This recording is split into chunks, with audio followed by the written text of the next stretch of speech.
Welcome to the Trudy Lite Show with your host, international celebrity life coach to the stars, Trudy Lite. Hi boys and girls. Millions of my viewers all over the world and elsewhere have been asking me for relationship advice, or to put it another way, advice about relationships, as they've not been able to get a date for love nor money. Some of them have even tried both. People like Silke, who wrote to me from Geneva. Dear Trudy, I am a physicist working at the Large Hadron Collider investigating the Higgs boson. I have no boyfriend, as most men are frightened of a beautiful woman who also has an intellect. Yes, Silke, tell me about it. The only time the men here show any interest in me is when I talk about technical things. For example, quantum mechanics, the particle zoo, or the standard model. Well, Silke, relationships often spring up between work colleagues, and chatting to the boys there about topics of mutual interest may lay the ground for a romantic relationship to develop. So, choose whichever guy at work you fancy most and offer to help him fix some tiny little cars. That is what you mean by quantum mechanics, isn't it? Or be open to talking about the standard model with him. If you're not sure where to start, try talking about the obvious ones. Kate Moss, Cara Delevingne, Naomi Campbell. They've all been considered the standard model at one point or another. If that conversation goes well, invite him to take you to the particle zoo. And while you're there, make sure you visit the large mammal section, because that's where you're most likely to find the Higgs bison. I'd imagine it'd be big and hairy and... Oh, where was I? Oh yes. Some of my millions of viewers all over the world and elsewhere may not know what the big deal is about the Higgs bison. Apparently, and without getting bogged down in the science, this animal can explain mass. Doesn't seem very likely though, does it? Probably be better to ask a Catholic priest. They ought to be able to explain mass fairly well, if they're not too busy sodomizing choir boys, that is. You know, my best friend Dita has a theory that the universe is made of string. If she's right, then she has no excuse not to tie up my birthday presents from the last few years when she finally gets round to giving them to me. Though I'm sure she's just waiting for the right moment. Which brings me to Jaya Lakshmi from Bhubaneswar, India. My family has arranged for me to marry a lovely boy called Suresh, who I met for the first time last Tuesday. But our wedding astrologer told my mum to delay the wedding until next February, to coincide with an auspicious alignment of the planets. Look, Trudy, I'm 17 and can't wait that long. It's time I started having children. What do I do? Well, Jaya, astrology? Really? The only astronomical thing is the amount of money astrologers charge their victims. My best friend Dita is always banging on about sun signs, cusps, and things ascending in bungalows or some such twaddle. She's a Libra, the scales, and Librans are said to be well-balanced and even-tempered, which just goes to show it's all complete bollocks. So, Jaya, it's simple. You have to elope with your lovely boy. Go on, run away with him. You must have an equivalent to Gretna Green in India. Or maybe go to Delhi. Then at least you'll have lots of delicious bagels and olives and dips and things. And now there's a new Delhi as well, so you have two to choose from.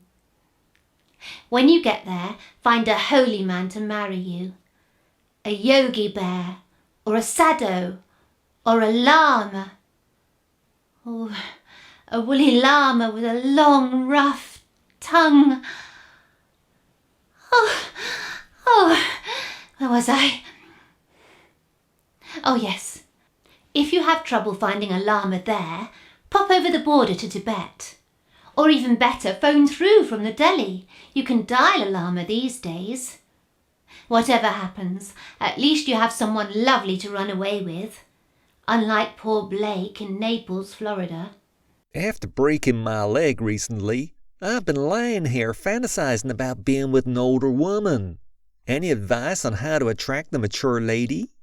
Well, Blake, the first question is, have you only been attracting immature ladies up until now? I hope we're talking 18 plus for your sake.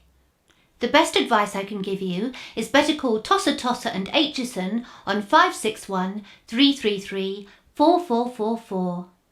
If you've been in an accident that wasn't your fault, their number one goal is to make sure you get every dollar you deserve.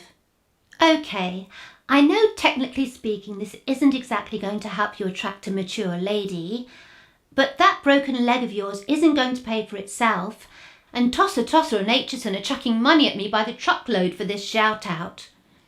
But back to your question. Now, not being a mature lady myself, far from it, I had to ask my best friend Dita for her advice in this area. She says that the mature lady can be characterised as having a sense of self-control and initiative, as well as self-esteem, empathy, and social skills. All of which is a bit rich coming from her. But are you really ready for a relationship with a self-fulfilled female who knows her own mind and may know more than you'd like about yours? Or perhaps you'd prefer someone even more mature, an older lady whose idea of a good night out is going to the bingo, but who prefers staying in knitting and watching Downton Abbey. Maybe you're onto something there. Just think of all the fun you'll have when she takes her teeth out. And all the money you'll save taking her anywhere on the bus. And you won't have to worry about getting her pregnant. Next, let's concentrate on Belen, who lives in Tunbridge Wells. If you don't know where that is, it's about 1954. I'm not having much luck meeting the right man. I only seem to attract men who are either married, have low IQs, or who are either shorter than me, I'm just 5 foot, or too tall. Where am I going wrong? Now my millions of viewers all over the world and elsewhere know that I like nothing better than the appliance of science to their problems. It usually just takes me 10 minutes of in-depth research to figure out anything from particle physics to what day of the week it is. And I've come across this wonderful thing called a Venn diagram that looks nothing at all like a Ford Transit. Imagine 4 overlapping circles, each containing only the men who fit your criteria. The men in the first circle have to be unmarried. The men in the second circle have to have an IQ of over 100. In the third circle, they have to all be over 5 foot, and in the fourth circle, they all have to be under 6 foot tall. And if you're being honest, there are probably other circles that your Mr. Right would have to be in, aren't there? For example, the doesn't vote Conservative circle, the hasn't slept with Dita circle, the unnaturally keen on marmoset monkeys circle. Oh, where was I? Oh yes.